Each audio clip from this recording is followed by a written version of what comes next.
Canadian ambassador to Ethiopia says his country is committed to helping Ethiopia's ongoing reform. The supply of logistics to the upcoming national election scheduled for May 2020 is one of the major preparations being made by Canada, he said. The ambassador, Antoine Chevrier, said this during an interview with ETV here today. Our reporter Thomas Gambitoli sat down with the ambassador and compiled the following story.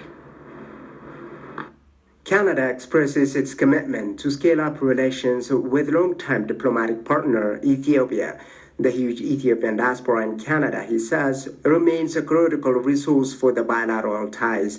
In an exclusive interview with Ethiopian Broadcasting Corporation, Canadian ambassador to Ethiopia and Djibouti, Antoine Chevrier, says Ethiopia is one of the great allies to Canada, and the two nations have been boosting their cooperation in a host of areas. Democratization, human rights, security, and development take the front line. It's been a very interesting year. So I arrived and started working last September.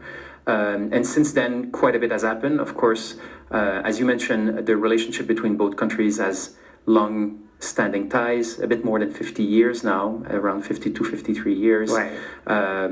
And Ethiopia is a very strong partner in Africa for Canada on all fronts, particularly on the development side, but also on the political and trade side. So it was great to start and building on very strong basis of an historical relationship that's also based on a very strong and vibrant Ethiopian community in Canada. It's the second largest Ethiopian community in the world, and we're very proud of that. So it was a great moment to start my mandate, building on those ties at the moment of all the reforms being implemented by the government of Dr. Abiy. So it was very interesting, very challenging, very stimulating. Speaking about the multifaceted challenges Ethiopia is facing, such as ethnic tension and displacement, the ambassador stresses a political dialogue as a means of addressing those threats in the society. We're seeing and we keep on being optimistic about the reform process that Dr. Abiy and his team has implemented or started to implement.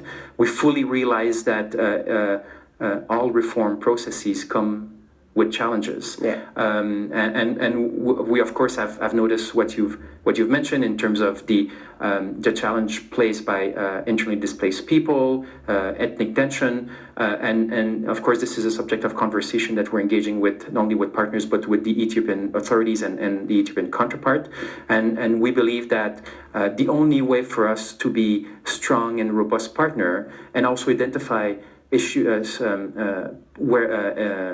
where we can support or challenges that we can support address is by maintaining an open dialogue with our Ethiopian counterpart. Regarding the upcoming election, the ambassador reaffirmed his country's commitment to provide the logistic assistance whether or not the election is held as scheduled. This is an issue, the elections that we're tracking, and we've been engaged with conversations, including with the NEBE, with the chair of the board, right? And we're closely following not only ourselves but other partners are following, because we realize that once the elections are called, and I saw that there was some most recent news where the calendar, the authorities want to keep to the calendar, and these are important messages for us to understand, because we also realize that there's some logistical support and technical support that's required by the authorities to conduct the elections.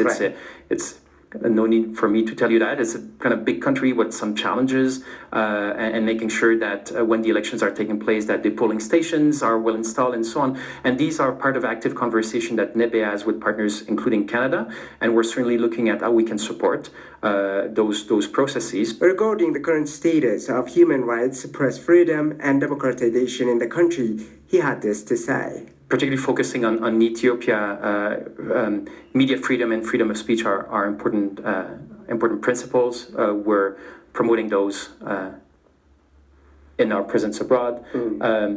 We've noticed as well on the positive side that Ethiopia has made some progress on media freedom on the ranking, and we see that as positive news.